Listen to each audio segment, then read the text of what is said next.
ECSI fans, you want to revolutionize your sports investing habits? Allow me to tell you about WagerWire. WagerWire is an app that helps you become a superior bettor by allowing you to sync all of your sports books and track all of your bets in one place. See your current action, your betting history, and stats. You can also sign up for sportsbooks and collect bonus offers. Follow them at WagerWire on X, as they're the best account on the platform. Head to the App Store or Play Store now and search WagerWire to download the app. Good afternoon, sports fans from all around the globe. I am the host, Jeff Dawson, East Coast Sports Investors, and this is the Dawg and Desperado Fantasy Football Show, episode 20, December 22nd, 2023. Just 2 days left till Christmas Eve, 3 till Christmas, and just 9 days left in 2023. Shout out to the gentlemen behind the glass, Joseph Shea and Evan Lewis. Hope you guys are feeling a lot better. We all have been sick the last few weeks, Evan and myself on the mend, and now Joe trying to recoup. So shout out to you guys. And, of course, a shout out to our proud partnership and sponsor, WagerWire. If you have not downloaded this app, shame on you. Give yourself an early Christmas present here, guys. Run on over to Google Play or wherever you download the apps. You see that logo right in the top corner. Download it. It's free. Start to sync your bets. Start to track your bets. Start to track your ROI. That's what it's all about. Entertainment, fun, that's one thing. But when you can make money in the sports business, why not do it? And if you're looking for a little flash cash and you want to join this amazing team, send an email to affiliate, wagerwire.com. Tell them JD from ECSI sent you. Shout out. Tell them their team, Travis, Zach, their community, their followers, it's going to be a huge, huge 2024, and we want everyone to be a part of it. So without further ado, let's bring in the star of this show, the Hall of Famer himself, the one and only, Mr. Shawn Childs. Jeff, we're supposed to have teams on the cusp of winning overall championships, but our tickets are minimal. Well, I can say this. I talked to you over the phone, and I just got off the phone with good friend and partner, Rick Thomas. We had the good and the bad yesterday. Let's start with the bad. A couple of my New Orleans Saints sources said Olave starting, not 100%. Keep an eye on that. I had flashbacks of T. Higgins last year playing the first snap and tapping out. We have other options, not as good as Olave, but we have two wide receivers, CeeDee Lamb, and I think Rashee Rice on that team as well. And I was like, you know what? I know how I am. I know how Rick is. I know how you are. I want to get 60 minutes. And of course, I sat Olave, and you know, he stayed upright. He had 19 points, whatever it is. But the downside, Shawn, is we went up against Puka. And Puka had 33 points, so now we're chasing 29 points to win the playoffs against this gentleman for about $1,000 or so. Now the good news, on our best online championship team with a chance to win $250,000, we had Puka. So we had one guy play 33 points. We moved up 125 spots. We're sitting right around in the top 100, about 65 points off the lid for $250,000. We have Tua on that team, Jalen Waddle, CeeDee Lamb. We have your guy, Jahmyr Gibbs. We have Rashard White. We have Hawkinson at tight end. So there's still hope, Shawn. The Hail Mary. The best shot, or the dream shot for me, is I got one of those best balls at DraftKings. If I can survive till next week, I'll have a chance to win $1 million. But pretty good team as far as structure.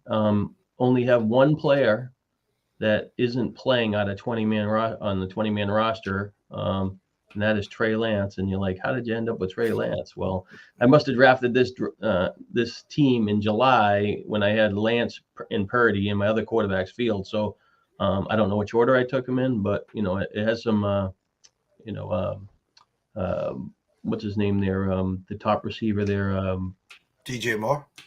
No, for Ayuk for San Francisco on there, and it's got 5 good running backs. I actually got Johnson scored. It's a PPR league, so I got Johnson scored touchdown, and I got a cheap touchdown out of Perry, which is just a filler. You're hoping to beat that score, but at least you got a 10 in the flex spot right now. But you never know.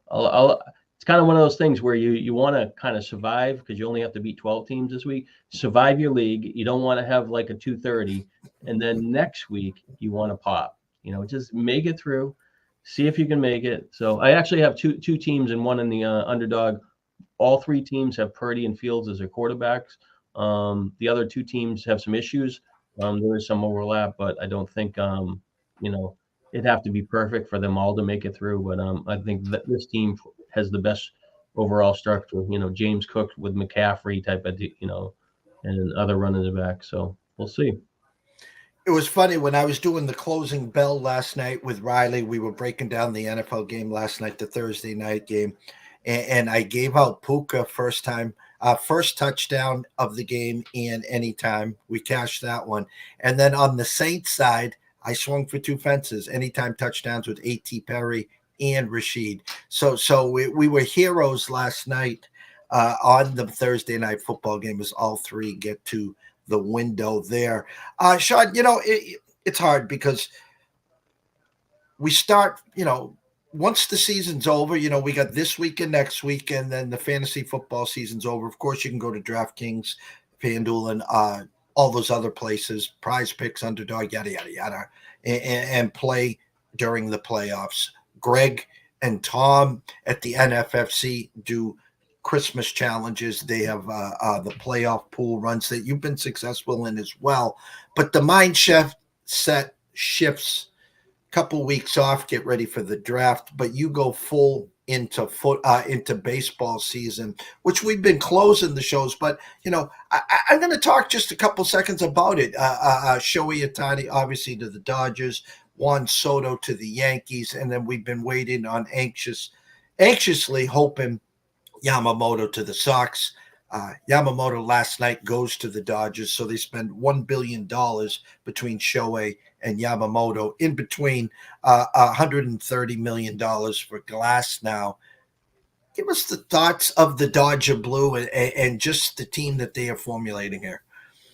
Yeah, you kind of like it, They're the best part about it is they're the Yankees. They're kicking the Yankees down. They're stealing other players. They all want to go there. They got the structure. They got the good offense. They got a good pitching. They have a winning history. They've been right there. They solved that 9th inning and get somebody to shut that down. There's some really, really good players on that team. And at the same time, the Dodgers find a way to find those secondary players that, for next to nothing to help them out. Muncy came out of nowhere. Chris Taylor gave him some good years. And there's a lot to like about the Dodgers, and they look like they're going to be a fun team to root for, especially when the year after, when Ohtani, can help them out on the mound as well. But they invested a lot. So you would think over the next 10 years, they better win 3 World Series minimum, something like that. I mean, there's got to be a number where they feel it's a profit center, but all of those players are going to be marketable. Good following, close to obviously the Japan and stuff like that. So the TV can cross over somewhat there. Very interesting, what they did. Was talking to Rick last night, and a lot of the diehards have already been drafted now for a month. Actually, they started after the World Series. Slow drafts, just field 50 rounds, 23 rounds, gladiator, et cetera, et cetera, et cetera. He said last night, with the signing to the Dodgers for Yamamoto, he is now in the 3rd round. We talked about their starting staff. Walker Buehler will be back. You add Yamamoto. They signed Glass now. The 2 young kids, Miller and Sheehan. Give me your thought process for fantasy and overall baseball of that starting staff. Yeah, that's pretty, it's deep. It's, Sheehan had some flashes and some strikeout games, and he kind of struggled a little bit, but I think expect him to bounce back. Miller really he looked like he had a live arm, really upside in strikeout rate in the minors. He looked like he might struggle when he get to the majors based on, how he was kind of pitching last year in the minors, but he kind of hit the ground running and was really, really helpful. talented prospect, and they just have depth of prospects, and they just find a way to, what did they give Tampa Bay for Glasnow? I mean, I don't think they gave him that much to get a pitcher like Glasnow who's has an injury past, who now gets to pitch for the Dodgers on a winning mound for a winning team. And if that guy only has to pitch 6 innings, but they could be 6 electric innings. He's on the cusp of being a really, really good pitcher. Took him a really long time to kind of find it. Obviously had Tommy John surgery, but, they can squeeze some years out of him. He's going to be a really fine addition. I think that I don't even know where he would go in drafts, but I think that he would be, a player of interest for sure, especially with his new home. It's just there's a lot to like up and down that starting lineup, starting rotation. I mean, it's December 22nd here. Is that initial price tag? And I know you've talked about this at length. Hey, guys, draft all you want now. Come, late February, March, as we get closer to Vegas and the main events, etc. We're going to see a lot of movement, as you like to say, on these ADPs. And I know you're not in that full draft mode here, but is that third round price? And almost, I'm going to go apples and oranges here. That third round price of Yamamoto almost has that same third round price of Jamar Gibbs. Is that fair? I think it's a little different than that because, Gibbs, he's fitting in an offense. It's a split opportunity. They can catch the ball and his upside, but you just don't know, how great overall he would be. When it all said and done, he missed 2 games. I bet he's going to come pretty close to my projections.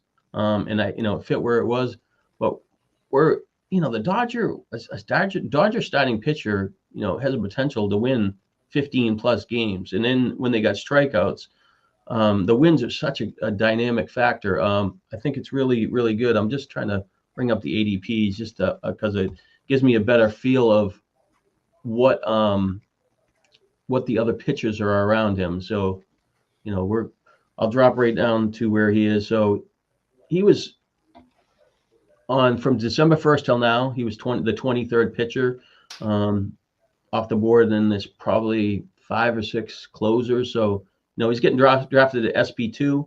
You just look at it. Freddie Peralta was taken rid of him, coming off an injury prone, had a couple of really good year. But Yamamoto has a better resume, pitching on a better team. Skubal had a nice finish, but he's not an established pitcher. And coming off short innings, he naturally should get drafted in front of him. Aaron Nola, really good pitcher. People really liked him, but people drafted him last year. There were signs that there was inconsistencies and up and down. I think the guy could pop and have a really good year, sub-3 ERA, but overall, he's kind of been a disappointment. So he should go in front of him. Next pitcher, starting pitcher is Glasnow. Glasnow's same team. Still hasn't established himself as a 200 inning pitcher. Maybe he's 180, but very talented. So Yamamoto probably you would rate ahead of him. Probably his resume is better. Probably going to rate higher in the starting rotation. And then you got Pablo Lopez. I'd probably take him over here because Lopez had a good year, but he's kind of been injury prone. So like I said, there's a lot of when there's these drafts going on early, we draft off stats, and a lot changes in spring training. How pitchers look and stuff like that. But he was probably mispriced already. Where he was going. So where he is getting drafted now seems fair. George Kirby right there and Zach Gallen, next 2 pitchers. And Zach Gallen had a good year last year and was pretty impressive. 2 years ago, he had a little elbow issue or something there, whatever was going on. And he kind of really hurt teams. Kirby's an emerging pitcher with excellent command, can be popping strikeouts. So there's you have to compare him to the other pitchers. So I think when I'm looking at it without doing it and I'm not ready and I haven't done the legwork for him, I think even though we get him in the 3rd round, he'll go higher when we draft in March in the live events, he will go higher than the 3rd round. So we'll see. There's some football to be played. There's still time to take down the Millie. You've been knocking on the door for a while now. We had the Thursday night game, so no Rams, no Saints. It's a crazy schedule, Shawn, and this probably might help you out. I don't know all the different contests. 2 games on Saturday, Cincinnati, Pittsburgh, Buffalo, and the Chargers. So we'll be taking Josh Allen out of the equation. Diggs, who hasn't done much of late. The emergence of James Cook, Gabe Davis on a milk carton. They're obviously the Chargers right now. There's probably no one, no Keenan Allen, no Justin Herbert. There's no one that you would have played there. And then I go to Christmas Day, Shawn. 3 games. Vegas at Kansas City. So no Mahomes available. No Pacheco available. No Rashee Rice available. Giants in Philly. You're not going to play any of the Giants guys. But again, no Jalen Hurts. No A.J. Brown. And last but not least, Baltimore at San Francisco. No Lamar Jackson. No Zay Jones.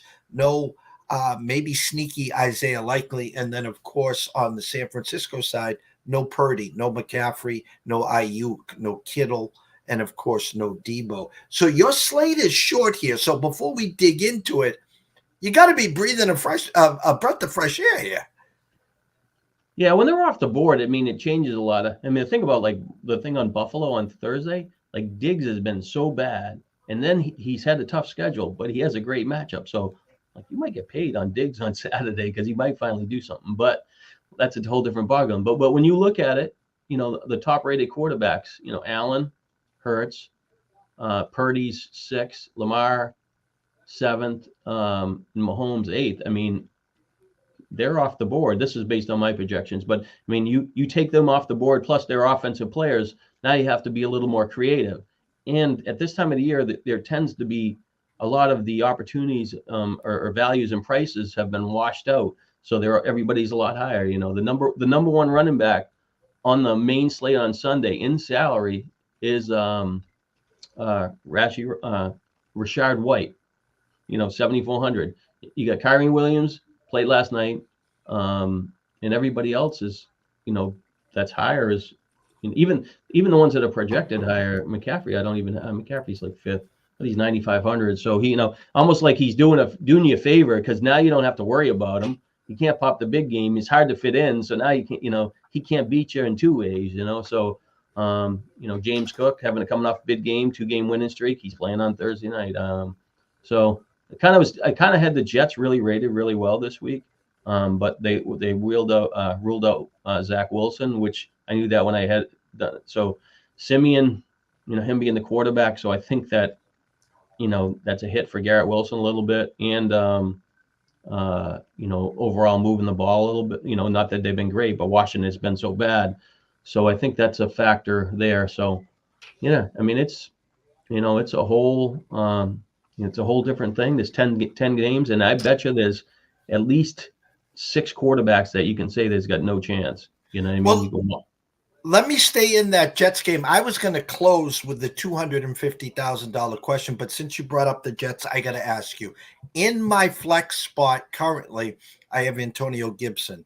I don't have the Is Robinson playing, and the Jets have been good against against the run.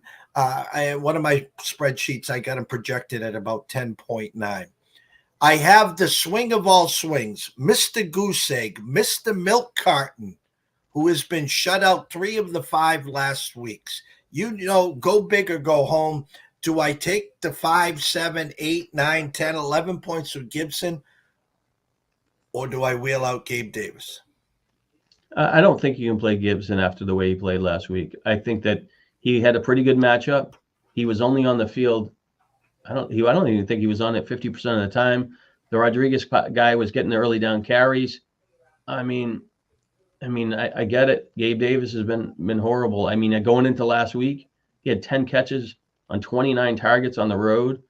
He had back-to-back zeros on the road. I mean, last week, you know, he's been better at home, but last week he got a 0, but was it really his fault? I mean, they only threw the ball 15 times.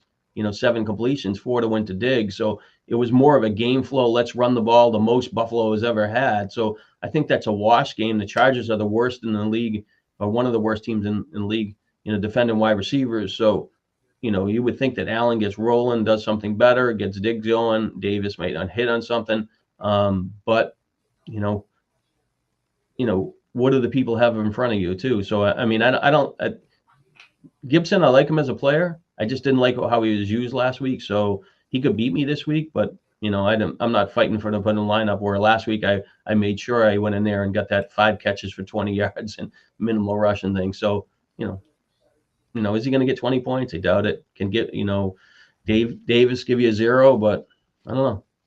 You're looking to stay alive for one more week, so it's a little different. I guess you can wait. Actually, that would be a Saturday game, so you can't really wait on that one to see what, how are your teams developing, and if you got to take more of a gamble sometimes. But yeah. Well, let me take it this way. We're at 100. We're right around 100 out of, I don't know, almost 1,000 teams made it out of 4,800. So we're right around 100. We had one guy go, Puka, with 33. So we're off to a great start. How many points did you score the first week?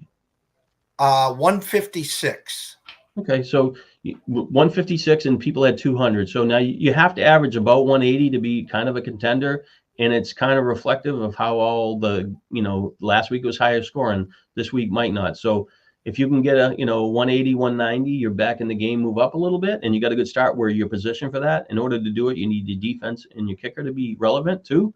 But you're still going to need a 200. So yeah, so it seems like even though if you're 60, probably 60 going into this week off the lid, something like that. I mean, you're still alive, and it just, if the players that did well last week don't do it. So, yeah. Well, my question to you is, with the great start from Puka, and again, you want to be able to make it to next week. And by the first move, again, we climbed up 125, 130 spots last night alone with just one player going. The guys on the lid, a couple of them had 2-3 guys going. So my point to you is, Gibson, do you take the 10, 11, 12? Does he score and get you 20?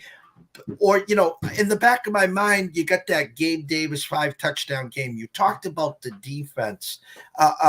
They probably want to get Diggs going. I don't think Gibson can get us 35 points, but in the back of my mind, I'm seeing a Gabe Davis, maybe a 4 for 89 and 1. If you were sitting in our seat with the one guy already gone, are you swinging for the fences in case it is the Gabe show for some God reason, or are you playing it safe there, Shawn? I think I gamble on Davis. I mean, the Jets defense, has given up 30 points in 3 of their last 4 games. That was the Buffalo and the Bills, Buffalo and Miami twice. They played better against the run. They've given up 10 rushing touchdowns, 2 to the quarterback. Running backs have 73 catches, 549 yards, 4 touchdowns. They play pretty good against the pass. Washington in the past would throw the ball 40 times. They've really been a disappointment of late. They've really kind of not been the same team since since Dallas last 2 weeks against Miami. Miami kind of really shut them down at home. Their quarterback was 12 for 23 last week. They were 9 for 36. They've gained on less than 7 yards per pass completion in 4 straight games. They did have 3 touchdowns last week. Yeah, well, Brissett came in, and then next thing you know, McLaren was 3 for 90. Samuel scored, McLaren. So it was Brissett in the late 4th quarter that started moving them. Yeah, and I guess they did the same thing to the Saints. So I don't, like that. But in comparison, when you look at the Chargers, against wide receivers, 171 for 2,463 yards, 18 touchdowns. The quarterbacks gained 7.7 yards per pass attempt, 24 touchdowns. They come off a game. The Raiders beat them for 5 touchdowns. They played Denver, the Patriots, the Ravens don't pass the ball. They played Green Bay. Detroit's a pretty good offense. They played the Jets. They played the Bears without Fields, I'm sure. They played Kansas City, which they actually gave up 31 points. They played Dallas, the Raiders, the Vikings, Titans. So overall, there is some weakness to their schedule, and they have kind of tapered off against the run. So I would, I just think that they would give up stuff, but at the same time, I think it's Diggs is going to have a 10 catches for 100 yards and a touchdown, because when you look at what Buffalo has faced the last 5 or 6 weeks, it's been really, really challenging for their offense. What did Buffalo? They played Cincinnati, Denver, then they played Philly, Philly, Kansas City, and Dallas 3 weeks in a row. And Kansas City's pretty good against the pass. So was Dallas. They played the Jets the week before that, who was pretty good against the pass. And they just haven't thrown the ball well. So, but Gibbs. I mean, Gabe Davis is kind of a feast or famine guy, but at the same time, will the Chargers score to force it? So I mean, it's a tough thing. I wish that game was later so you could determine if you need your other team's clunking enough, and if you need more home, a better game. But I mean, go into the assumption again. Gibson anywhere from 8 to 15 points. Where Gabe, you got to go into the it's the flex spot. We have CD Lamb, and we have Jalen Waddle with Tua. So we have flexibility there. We got the 33 from Puka. This is the flex spot. Again, go in with the assumption, hey, we're swinging for the 250,000 there. We know there's he's been shut out 3 of the last 5 weeks. We could get a 0, but on the plus side, hey, maybe this is hey, I know Diggs hasn't done much of late, but let's get Gabe going, and then we'll get Diggs going. Yeah, I mean, all he needs is a touchdown. 4 for 50 and a touchdown. You get 15, but what is Gibson? I mean, Jesus. I mean, that's what he did last week was really, you were hoping that he gets a starting job. He would get the catches. He did get 5 catches, but he didn't gain anything. But I don't know. So, but on the positive side, Ryan Robinson is out, and Gibson does have talent, and he has a pass catching floor. So he was 35 yards the week before, 21 the week before that. It's just he just really. I mean, I thought he would have been a lot better player. Considering that he has, gained 1,000 yards his first 2 seasons in the NFL, and even close to 900 in last year. So, yeah. All right, we spoke enough about me here. Let's start at the quarterback situation. Your 1 o'clock slate: Indy at Atlanta, Green Bay at Carolina, Cleveland, Houston, Seattle, Tennessee, Washington Jets, Detroit, Minnesota. So just outside looking in, I assume your eyes initially might be in that Detroit, Minnesota game. I'm looking for some totals. That's the highest total at 1 o'clock. Anything there get you going? Well, Mullins is a guy that's intriguing, especially with Jefferson showed a little bit last game. So Mullins gives you that extra salary, and Jefferson's price point's 8,100 at DraftKings this week. When he's at his best early in the year, he's well over 9,000. So you save a little bit at quarterback, and you save a little bit at wide receiver. Detroit should be able to score, but the couple times I've used Detroit of late, they've come against the Bears, and their offense kind of did nothing. And I didn't have as much of them last week against the Bengals because they, kind of kicked me in the jimmies. But so I think Mullins is going to be attractive. Hawkinson could do something. Obviously, Addison had the big game. You like the way that Chandler ran the ball. So I think that, starting out Mullins to Jefferson is where you're going to start with there and see what you can fit in. I like the Fields matchup against Arizona. One of the worst teams in the league is, and they haven't really done that much, and Fields hasn't had that game, but he's not like a layup. He needs, really needs like 28 points and really he got a rushing touchdown, I think, his last game, but he really needs to have, more, a couple scores on the ground. And the difference between this year and last year, at least running it, he was breaking those 56 yarders for touchdowns, and getting those massive games. He's run the ball a lot better in the last 4 games. So I'm kind of in the Fields camp. I thought the Jets had a really good matchup. We talked offline with Simeon with Simeon starting. I guess that makes it viable because, but Zach Wilson with Garrett Wilson, the last 5 or 6 games is pretty good at, floor and catches and receiving yards. He just didn't have the touchdowns, but, the change in the quarterback. I mean, Simeon's been around a lot. He's not a rookie, but he's had a limited time, and this is his real first shot. So will he move the ball? I'm not sure. I kind of was hopeful that Breece Hall would have a good game. Same thing with the Washington defense being struggling. But, I think, Washington, will try to move the ball. They do have weapons, and it's not like they're, they have to go to their top couple receivers because they're 3 deep at wide receiver. The tight end can catch the ball, and their running back, Gibson has some pass catching ability. So the Jets are really in between. It's not really Dallas, Dak on the road. Really. Well, I was going to interject because I gave you the 1 o'clocks. Jacksonville, Tampa. Listen, hats off to Baker Mayfield. He has had an amazing year. He's going to get paid somewhere maybe next year. There's been rumblings that the Pats draft a quarterback and they bring him over for a year. The line goes from Jacksonville -2.5 to Tampa -2.5. The assumption, obviously, no Lawrence there. You talked about Dallas, Miami, the highest total of the week at 50 right now. Dallas got steamrolled in Buffalo, and Miami just pedestrian last week, just did what they had. No Tyreek Hill, the Tua to Waddle show, which was great for us there. You talked about Arizona, Chicago, Kyler Murray, Justin Fields. And then you got the last game I didn't even talk about off the slate, which you weren't going to anyways, the 8:15 on Christmas Eve, New England and Denver. So no Russell Wilson, no Cortland Sutton, whoever on the Patriots. So again, public-wise, eyes-wise, don't you assume most people will be flocking to that Dallas-Miami game?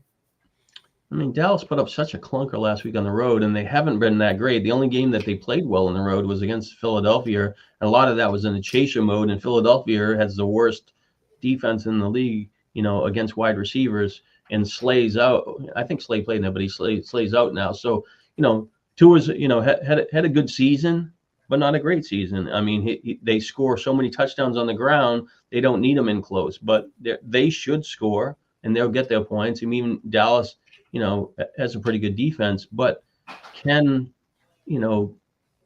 Dak have that game? Can he have that 300 yards and 3 touchdowns on the road? I'm not feeling. I mean, he's 7,900, so we need like a 32. He run the ball a little bit, so it's possible. They looked a lot better a couple of weeks ago as far as mixing in their second and third receivers and stuff behind Lamb, but they haven't really kind of hit it. Rushing the ball and on the road. And Miami's, they played pretty good, against 2 bad teams, and they did cough it up in the fourth quarter. I don't know how they blew that game against Tennessee a couple of weeks ago, but they dominated against Washington and the Jets, on the defensive side of the ball. And they actually played pretty good against Tennessee, other than those last couple drives. For whatever reason, they changed their game plan or something. So, I mean, it's possible, but, like I said, Tua, I don't expect like 4 touchdowns, but Hill should play. And, same with Dak. So, I mean, they're kind of like that mid-range. I hate to say it, like both of them seem like they're a little bit against the grain, which is strange considering Miami's got, Hill and Waddle has 2 good receivers and Lamb's on the other side, but you can't fit too many pieces of that combo in that game together because it's just, they just cost too much money. I'll backtrack to where you seemed like you were gaining some traction. Arizona, Chicago, again, a Justin Fields, DJ Moore, and I know your thought process maybe with Komet, but to go over to the Arizona side, Trey McBride's had a hell of a year. So if you were looking for some back and forth flow, and, you got Kyler Murray over there, if you were going Fields more and you needed a piece of Arizona, would you be looking at McBride? Possibly. They haven't been great against tight ends. His salary is a little bit higher now. He's like 5,700, so he needs like 22. His best play has been on the road. He had 1 decent game on the road. Yeah, it kind of makes sense. My struggle when I tried to do the Fields with Komet and put in Justin Jefferson, I don't think I was there at the running back position, but whereas if I went to save that $1,800 to go to Mullins, that probably solidified my opportunity. Maybe I could get in a White, or I was thinking Breece Hall earlier. I have to reevaluate after I update the projections on that situation. But same thing. I mean, Bijan Robinson coming off a clunker. Kamara played. Swift's on the off slate. Jalen Warren in a split role. Their offense stinks. Eckler's off. Jonathan Taylor's coming back, 7,200, but he's fully priced, most likely split. Ty Chandler's attractive, but can you add him in? Now you got the same thing they hit in the game against Cincinnati where the quarterback, one of the receivers from Minnesota and the running back all came in, Addison and stuff like that. The quarterback wasn't exceptional, but, for his salary, at least 4 times his salary. HN, can he do something? Mostert, I think I continue to have him undervalued, but, like he just gets, when they get inside the 10-yard line, they just go to him. They don't even give the other running back a chance. So it's just the running back position is kind of challenging. And then after below that, at DraftKings and at FanDuel, it's not like they give you any layups that are under 5,000. They make you. It's almost like your floor is $5,000 for a running back. So if you're going to go, you might as well go to somebody you like a little bit higher. Pacheco's coming back, but he's off in the off slate. Jacobs injury off slate. Gibson's 14.85. You probably like that projection. You're putting him in. You should have asked me. All right. So he's 14.85. I'll look at to see what Gabe Davis is. So that'll help your 10.8. Survey says Gibson based on the projections, but on the ceiling and potential might be a little bit different. So anyway, I think it's pretty, if I'm playing, I think I'm going to, I'm only going to use 2 quarterbacks. Atlanta's playing at home, right? But they switched the quarterback there. So I'm only going to use Fields or Mullins. Well, let me stop right there because Indy Atlanta under over right now at circa 44.5, 45 across the rest of the slate, 45.5 at Bet Online. A game where Indy opened up as the favorite. Now Atlanta must-win situation, 2.5-point favorites. They got this where they got Atlanta scoring 24 to 27 points, Shawn. Switch your quarterback, Heineke. You said Bijan coming off a bad day. You might have just stumbled upon something. Is that a feasible spot? The return of Taylor, Pittman practiced as well. Is that a viable spot that no one's going to be talking about? Well, I guess Pittman practiced today, right? So, I think he's going to play. So that was kind of a key for that side, and Taylor will be back. The Colts have played in some high-scoring games this year, and they will give up points, and they can score points. Atlanta has some decent cornerbacks. They did pretty good stopping running backs from scoring touchdowns on the ground earlier in the year. Ritter had 4 games where he scored more than 20 fantasy points at home, and they threw the ball much better. I'm not sure if Heineke or whatever is starting.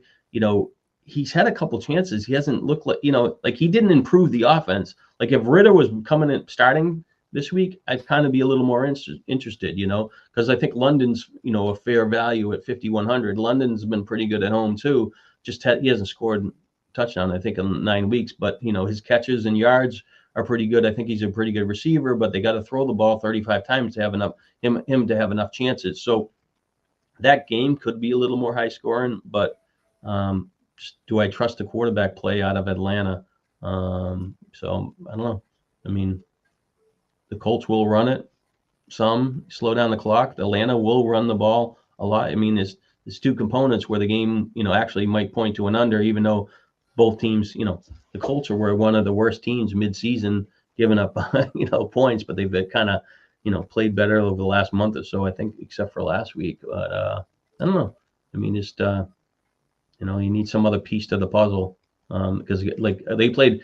Indy played Cleveland that game, and they Cleveland had a good pass defense, pretty good defense being the year, and then they hit on their rookie wide receiver hit on a 65-yard touchdown out of the gate, and then Pittman hit that spinning tackle one where he ended up having a 78-yarder, but he only had like a couple catches and a touchdown in that game. But so they could surprise. They can score, and but I don't know. Bijan Robinson, are you excited about playing him?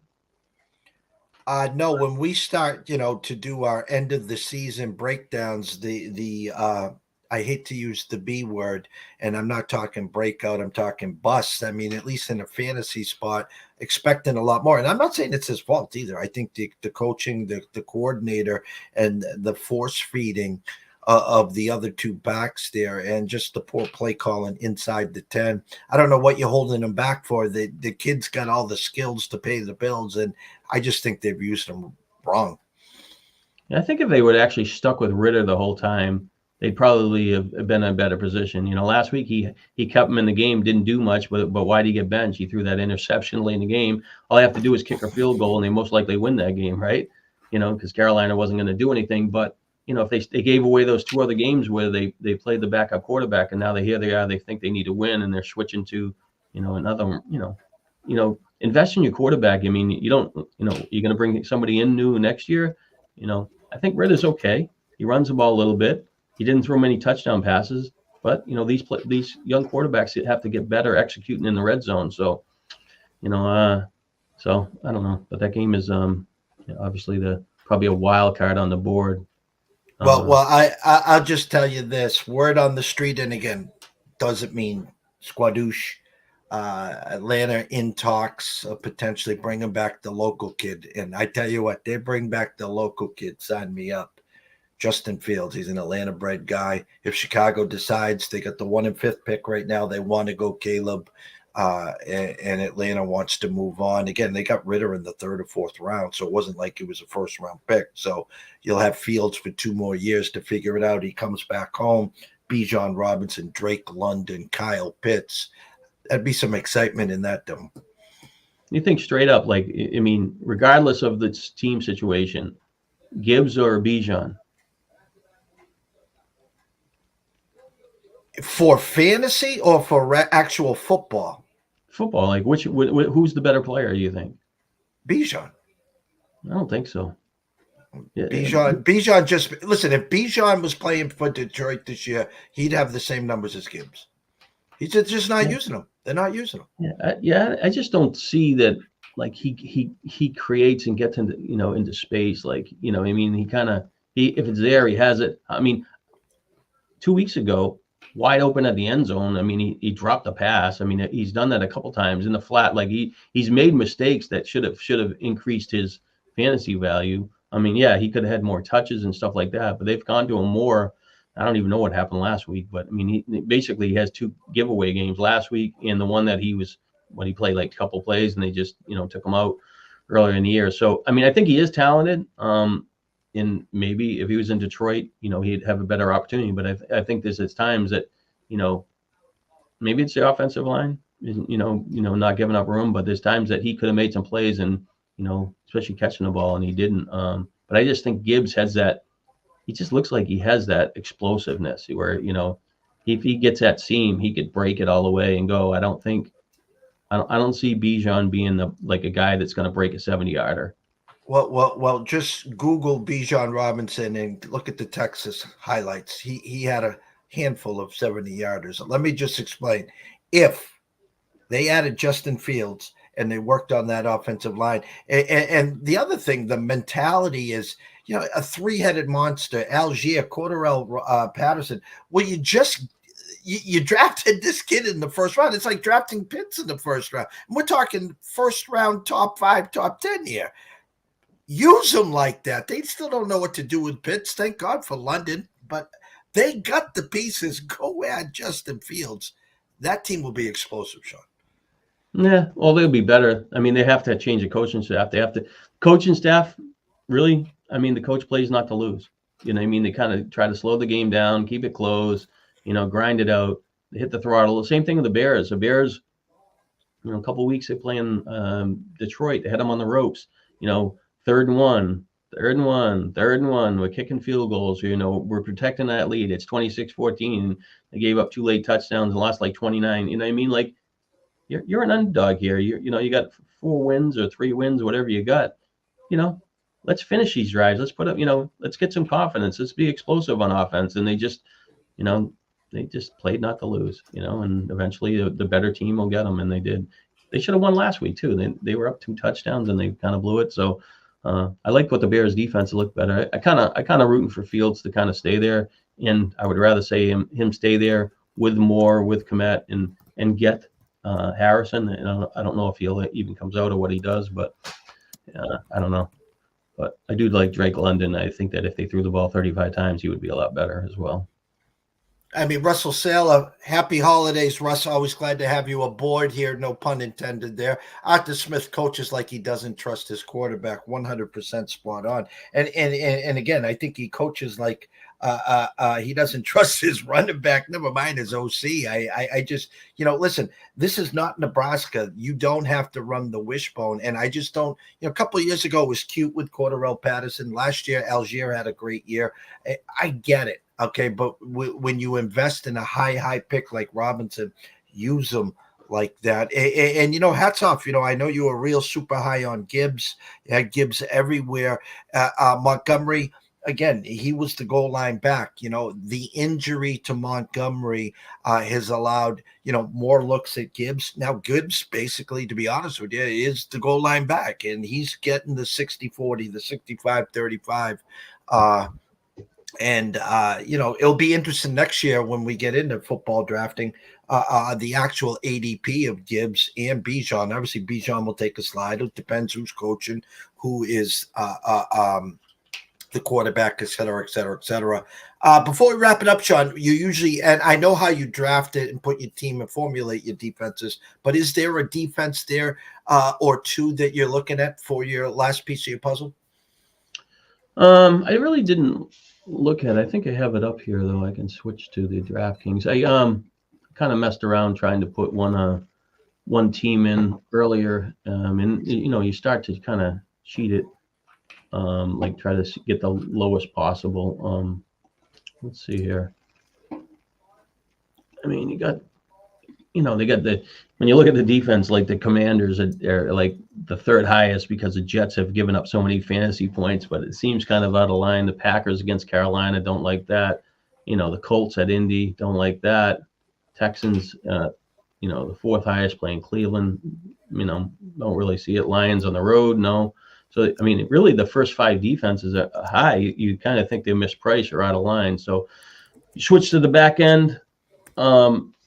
The Panthers, no, against Green Bay, just, cheap, whatever, maybe. But, the Vikings have played pretty good. They're playing against Detroit, but, at least they, can rush the quarterback a little bit and stuff like that. Tampa against Jacksonville.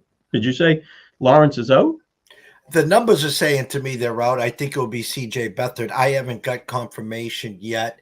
Again, right now, Tampa 2.5-point favorites. That's a no Lawrence number for me. Again, NFL, the way things are going, people you don't expect to play, and vice versa.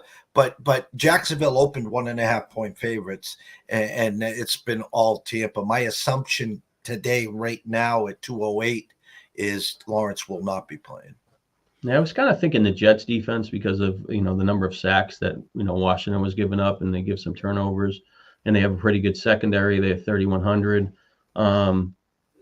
Yeah, Bears against Arizona. I don't know, they played better. I mean, they've scored some touchdowns maybe.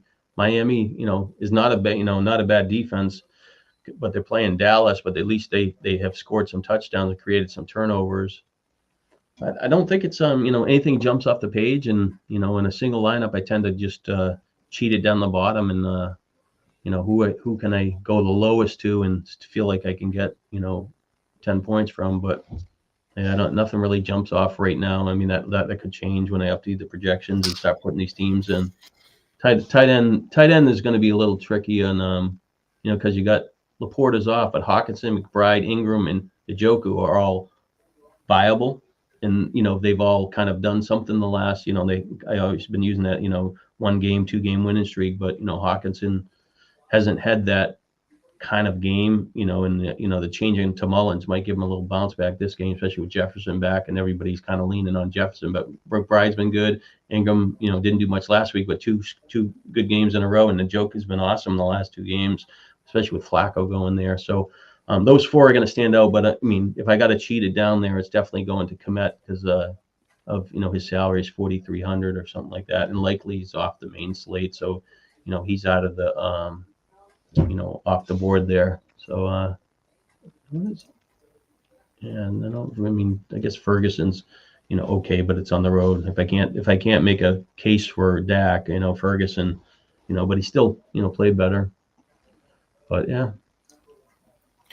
As we wrap up the holiday season here with myself, Shawn, in episode number 20, The Dawg and the Desperados. Again, we will tomorrow, next Friday before the new year, we'll have the last show of 2023 for fantasy football. It'll be the last full week, obviously the NFFC and the other contests. As we get into 2024, myself and Shawn, and I'm putting the cart before the horse. We've talked a lot about this, and we will circle in and figure it out. But want to do a lot more baseball with you, Shawn. Behind the scenes, I know during January and February, you're doing the write-ups for these teams, but maybe we can take the Fridays, or maybe we have to change the day. And maybe one Friday will be the ALE East. The next will be the Central, the West. And, as we get closer to March, we'll be talking fantasy, and you'll be able to talk and give us some breakdowns of what you've read, what your projections are, talking sleepers, potential busts, rookies, et cetera, et cetera, et cetera. Yeah, it's really challenging I think I'm really good for the DFS market for week 18. I don't really have that much fallen, and I'm not really, for the full-time guys, obligated to give them anything. So I think I'm going to probably change the page after next week and gain those. I'll still do the football projections for the final week, but I'll probably switch gears and start, getting into the baseball thing. But to be honest with you, I think that I really need to do 30 shows, and maybe a show could be half one on pitching and one on hitting for each team. So, you go through all 32 teams, you do the talk about it at the same time. When it's fresh in your mind, you're looking at the players, and then you do the next day and you move on to it. But at the same time, I think I got to be in the mix, because I think, one of my strengths early on in the high stakes market is, I knew the player pool, but I could go up to a draft board and talk about it. And you could ask me about your draft and what you liked and what I didn't like, and I could kind of go through it.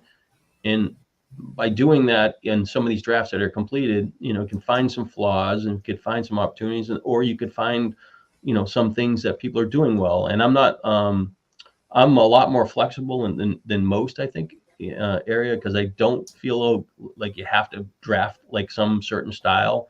So it opens your eyes, like, kind of like what that did, and that broke, and the inventory changes.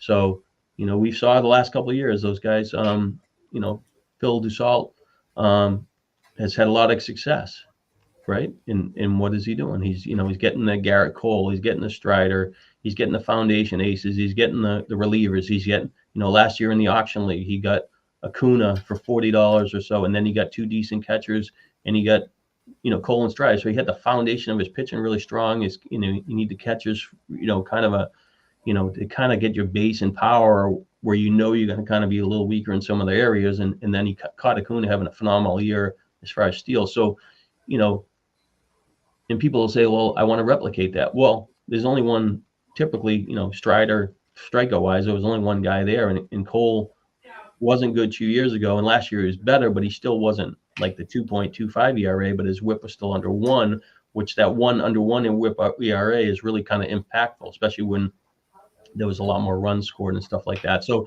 you have to be open-minded and understand what people are doing, but at the same time, you can't try to replicate what somebody's doing and use in a similar piece, because eventually, you're going to catch a pitcher that's had 2 or 3 good years in a row. Who's it? Urias of the Dodgers? Same thing. He's kind of trending up, and you catch him last year, and he just killed you.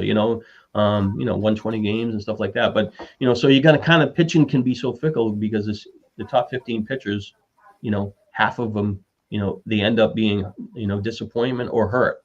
So it's just it's like a minefield, and you're trying to avoid it, and you're trying to do the best you can to develop a team. And last year didn't go so well because I had Alex Manoah on a lot of teams, and he kind of crushed me. And I'll ask you, I know you talked to Rick a lot, and he showed me a draft board. It was like 29th, 30th round. He shows me the thing, Alex Manoah, Trevor Bauer. And I was like, I was like, are you taking Bauer? I thought, Bauer, because there's been snippets on Twitter that he signed with the A's, and this I saw somebody else saying he signed with somebody else. But, are those reasonable flyers that late? For me personally, I'm taking Manoah all day long there, because, yeah, he was horrible last year, but he also was like a top 5 pitcher, and he has like a workhorse, profile, like of a big guy that can pitch a lot of innings, and you're getting them at discounts. So what's the risk? At some point, you're trying to win an overall championship, right?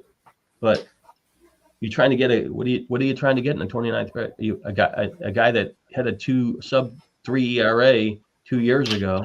Obviously, he was terrible last year, but if he's terrible this year, you don't have to use him. He's probably a 10th starting pitcher or 10th pitcher on your team, So especially when they're doing like the draft champion things, and flyers and stuff like that. But when we get to March, when it's live, he's on the mound. The reports are better, or worse, he has a job. But anyway, so are you Manoah, you're dead a void. Bauer never going to get a job.